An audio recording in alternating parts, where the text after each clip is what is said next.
రాష్ట్రంలో కొత్త ప్రభుత్వం వచ్చి అప్పుడే ఏడాది అయిపోయింది. మరి కాంగ్రెస్ ప్రభుత్వం ప్రజా ప్రభుత్వం అని చెప్పుకొని విజయోత్సవాలు కూడా చేసుకుంటున్నారు ఏడాది కాలం పూర్తయినందుకు. మరి ఈ ఏడాది కాలంలో కాంగ్రెస్ ప్రభుత్వం రాష్ట్రానికి ఎలాంటి అభివృద్ధి చేసింది, మరి కేంద్ర ప్రభుత్వం రాష్ట్రాన్ని ఎలా పట్టించుకుంది, ఇవన్నీ మనతో మాట్లాడడానికి బీజేవైఎం రాష్ట్ర అధికార ప్రతినిధి దుర్గా ప్రసాద్ గారు ఉన్నారు. ఆయనతో మాట్లాడని మరిన్ని విషయాలు తెలుసుకుందాం. నమస్తే అండి. నమస్తే అండి. బాగున్నారా? బాగున్నానండి, మీరు ఎలా ఉన్నారు? సూపర్ అండి. సో మొత్తానికైతే కాంగ్రెస్ ప్రభుత్వం విజయోత్సవాలు చేసుకుంటుంది, చాలా సూపర్ గా నడుస్తుందంటే వాళ్ళ ప్రభుత్వం, నిజమేనా? అందరు చూస్తూనే ఉన్నాం మనం ఎంత విజయోత్సవంగా నడుపుతున్నారో. గత ఏడాది పాలన, వాళ్ళ యొక్క పనితీరు, వాళ్ళ యొక్క పనితనము. రీసెంట్గా మనం చూడవచ్చు, ఏదైతే ప్రభుత్వం హైడ్రా అని తీసుకొచ్చిందో జనాలు ఏ విధంగా గగ్గోలు పెట్టుకొని రోడ్లపైకి వచ్చి వాళ్ళ యొక్క కళ్ళల నుంచి కన్నీటి బొట్లు కాదు, రక్తపు బొట్లు కారుతూ ఉన్నాయి.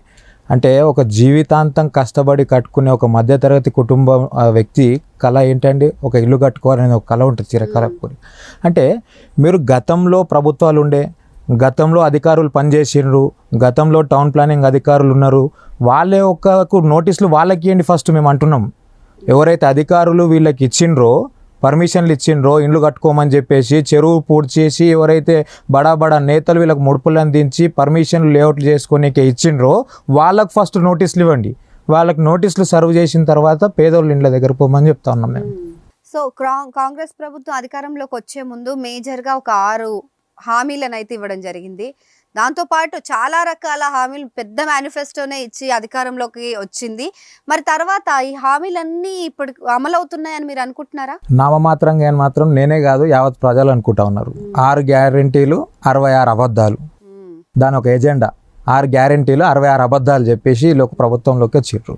అందులో ఏంటివంటే రైతులకు రైతు భరోసా లేదు, 15,000 రూపాయలు అన్నారు. ఇవాళ దాకా ఒక రైతు ఖాతాలో 15,000 రూపాయలు రైతు భరోసా పడలేదు. వడ్లకు 500 రూపాయల బోనస్ అన్నారు. ఇవాళ దాకా కళ్ళల్లో ఉన్నటువంటి వడ్లను పట్టించుకునే నాదుడు లేడు. అదేవిధంగా ఇందిరమ్మ ఇండ్లు 4 లక్షల ఇండ్లు కడతా అని చెప్పారు. ఇప్పటిదాకా ఒక్కటంటే ఒక్క పునాది వేసిన దగ్గర ఇలా మీరు చూపించండి. ఇలా మీ మీడియాతో పాటు మనం కూడా వెళ్దాం, ఇలా ప్రజల్లోకి వెళ్దాం. ఎక్కడ ఒక్క పునాది రాయని వేసినా మనం ఇలా దాని మీద చర్చ జరుపుదాం, ప్రజల్లోనే చర్చ జరుపుదాం.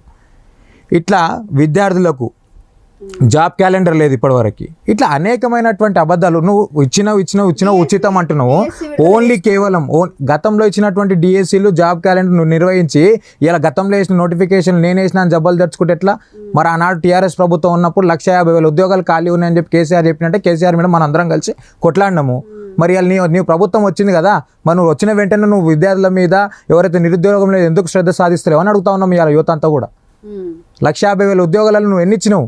గతంలో ఇచ్చిన నోటిఫికేషన్లు కదా, నువ్వు కొత్తగా ఇచ్చేమన్నా భర్తీ చేసిన ఏమన్నా ఉన్నాయా ఈ యొక్క రాష్ట్రంలో?